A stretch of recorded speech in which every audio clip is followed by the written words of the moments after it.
Kalau saya lihat HTI itu sebenarnya seharusnya tidak dipandang oleh pemerintah sebagai sesuatu yang membahayakan. Kenapa? Karena ideologi HTI itu sama dengan ideologi Pancasila sebenarnya. Pancasila yang sebenarnya loh ya, bukan Pancasila yang diselewengkan. Bahwa HTI itu memperjuangkan tegaknya khilafah, itu kan dakwah. Dakwah itu bukan gerakan bersenjata. Bukan, bahkan bukan gerakan politis, itu dakwah saja. Kalau dihitung-hitung secara politis, Mas, tidak mungkin HTI itu mendirikan khilafah. Yang mungkin mendirikan khilafah itu malah Pak Jokowi. Gigitlah sunnah-sunnah itu dengan gigi geraham kalian. Nah ini kan perintah Nabi. Oleh karena itu kalau ada orang yang menentang khilafah, perlu dipertanyakan keimanannya kepada Nabi.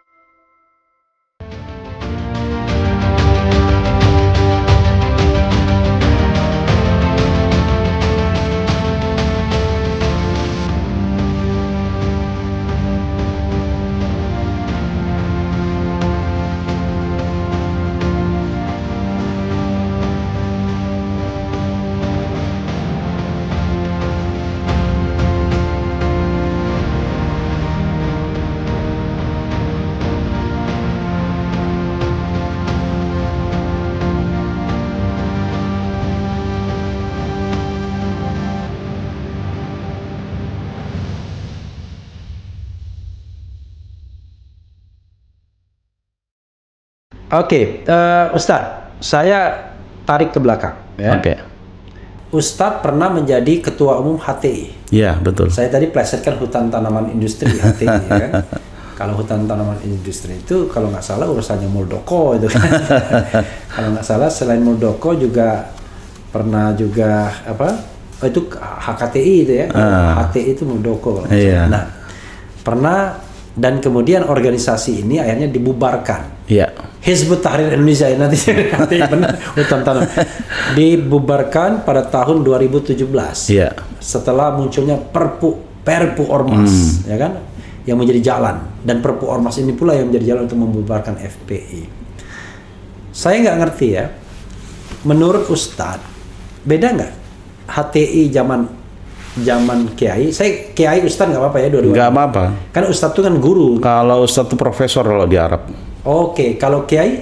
Kalau Kiai di Jawa aja. Oh, di Jawa? Iya, Ikiai. Oh, Kiai. Oh, Jokowi. Kalau gitu mending Ustadz. Ya kan? Mending Ustadz profesor soalnya. Jadi saya mengambil Ustadz dengan niat Profesor. Profesor, ya kan? Jadi, karena kalau Kiai itu agak bingung saya. Saya biasa manggil orang Ustadz soalnya. Iya.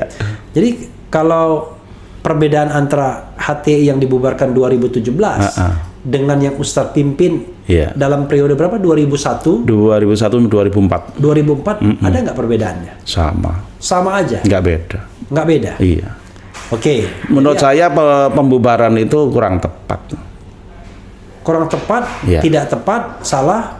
Iya, hampir sama itu. Kurang tepat itu artinya secara tindakan politis itu kurang tepat. Oke. Tapi kan begini, tuduhan yang paling nyata adalah HTI kan mau mendirikan negara Islam. Orang mengatakan khilafah, ya kan? Nah, nanti diluruskan apa sih khilafah itu?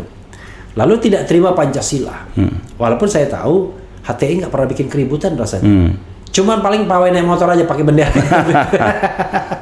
Sering sekali pakai. Silakan Ustadz ambil kesempatan ini untuk menjelaskan selurus-lurusnya, sedalam-dalamnya. Boleh. Biar saya bisa santai, saya diam aja sambil saya minum kopi. Silakan ke ini. Iya. Saya ngadep kemana nih? Saya boleh. Kamera akan mengikuti terus. Daripada ke sana kan. Iya, baik. Jadi begini, saya tentu tidak dalam kapasitas pembela HTI karena saya sudah di luar organisasi HTI ya. Tapi karena ditanya tentang fakta apa itu HTI, karena saya pernah memimpin, saya tahu. Saya minta yang Ustadz yang 2001 sampai 2004. Iya.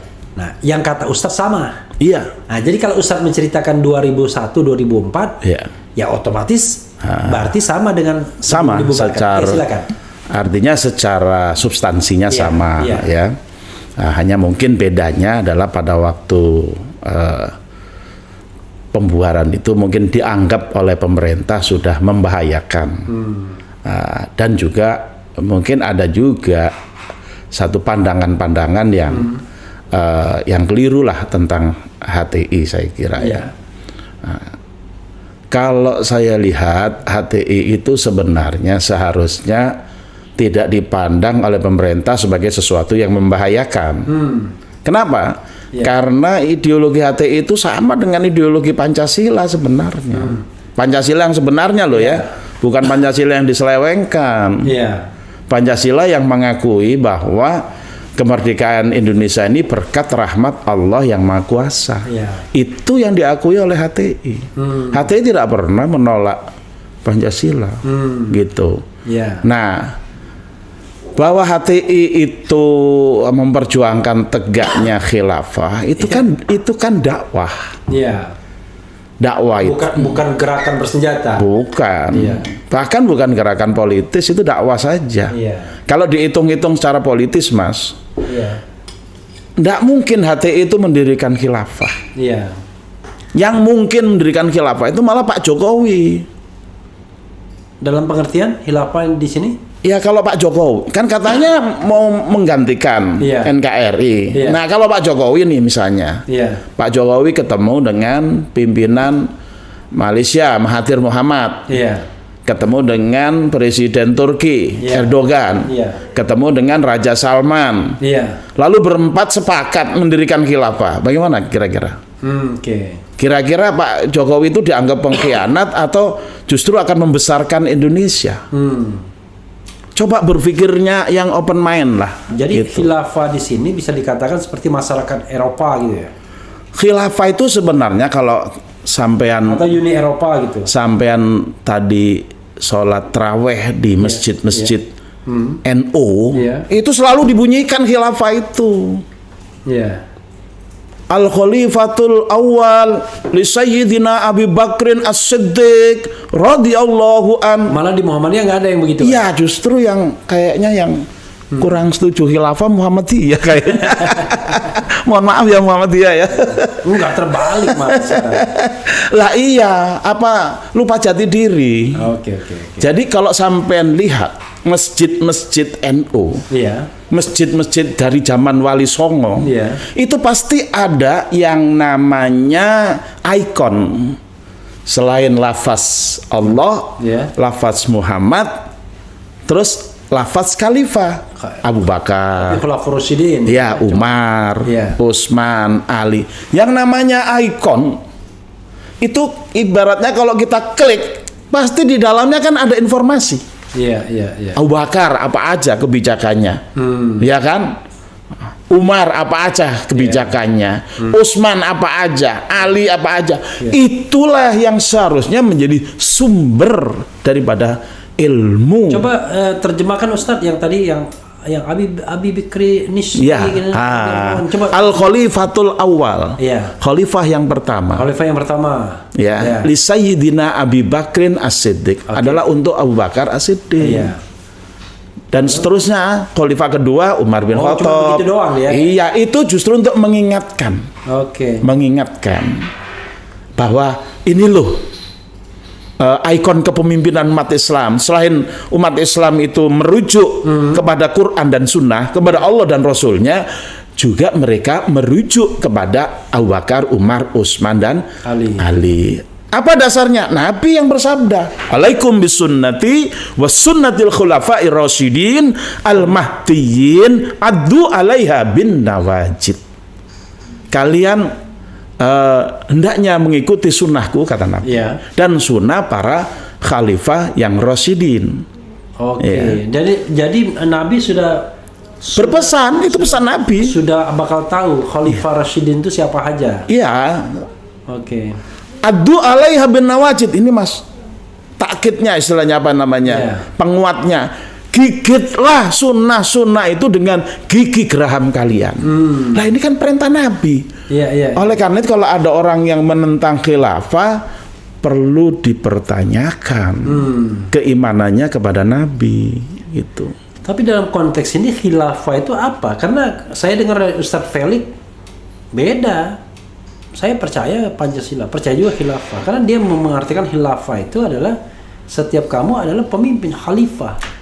Jadi khilafah dan khalifah itu dua hal yang ya beti-beti, beda-beda tipis. Ya.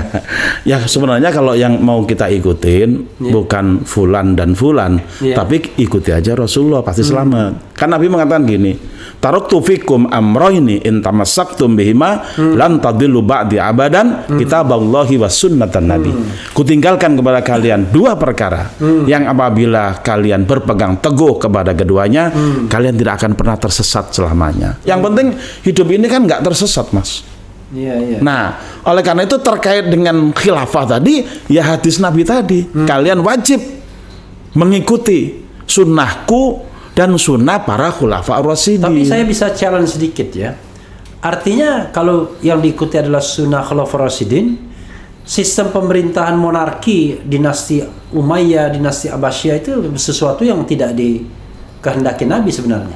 Ya, itu ada penyimpangan. Karena memilih pemimpin tidak lagi dengan musyawarah mufakat kan? Ya. Tapi dengan turun-turun. Ya kalau anaknya benar, kalau anaknya kayak Yazid bin Abu Sufyan, ya kan? Ada Muawiyah bin Abu Sufyan, tapi Yazidnya itu kan yang justru memerintahkan. Jadi itu. Kalau itu Mas, kalau sampean baca dalam kitab Tarikhul Khulafa, sejarah khalifah-khalifah yang ditulis oleh Imam As-Suyuti, di situ sudah ada keterangan di zaman Muawiyah, ketika Muawiyah memaksakan pembaiatan Yazid putranya, ditentang. Siapa yang menentang pertama kali? Anaknya Abu Bakar, namanya Abdullah. Abdullah bin Abu Bakar menentang dia. Dia katakan begini, wahai Muawiyah, sesungguhnya telah berlalu penguasa-penguasa sebelum kamu. Tidak ada di antara mereka yang menyodorkan anaknya untuk menjadi penguasa, untuk jadi wali kota. Maksudnya untuk jadi penguasa. Menjadi khalifah pengganti daripada Muawiyah, begitu. Jadi udah ditentang, tapi ya the show must go on, kata Muawiyah. Ya itu gambarnya sama aja dengan sekarang. Tapi kalau begitu, ini mohon maaf saya harus kritis juga. Sejarah kejayaan Islam itu sedikit banget, cuma Khulafaur Rasyidin itu berapa puluh tahun cuma. Enggak, kalau sisa-sisa berabad-abad lainnya itu kalau salah dong jadinya. Bukan salah, ada penyimpangan.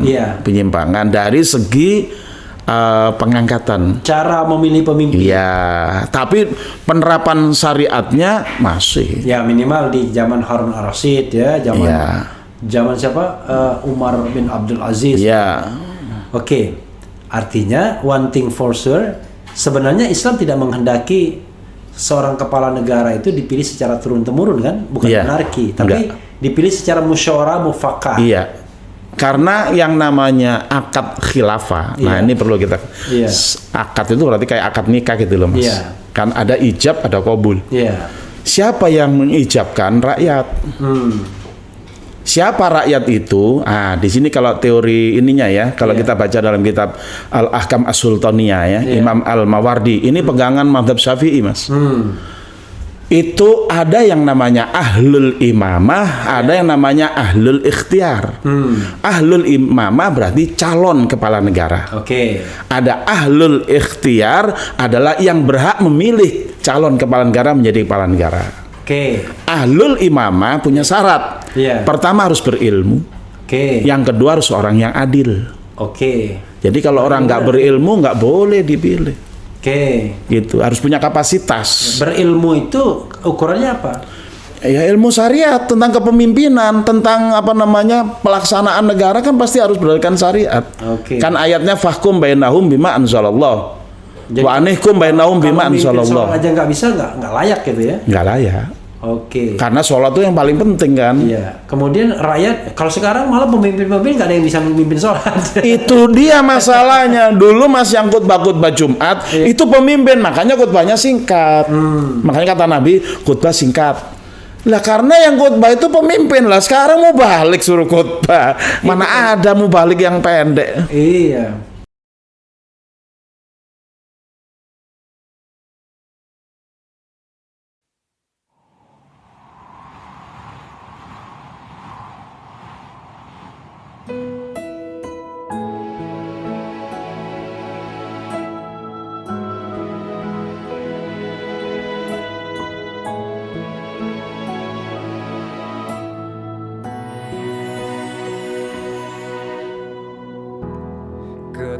muka matahari, hanya di atas kepala panas melelehkan. Padang yang luas, tak ada naungan, tapi Engkau pemimpin adil. Tuhan memberi kabar gembira, setiap manusia adalah khalifah di muka bumi ini. Tapi Engkau khalifah dari khalifah, Kau dinaungi, Kau diselamatkan.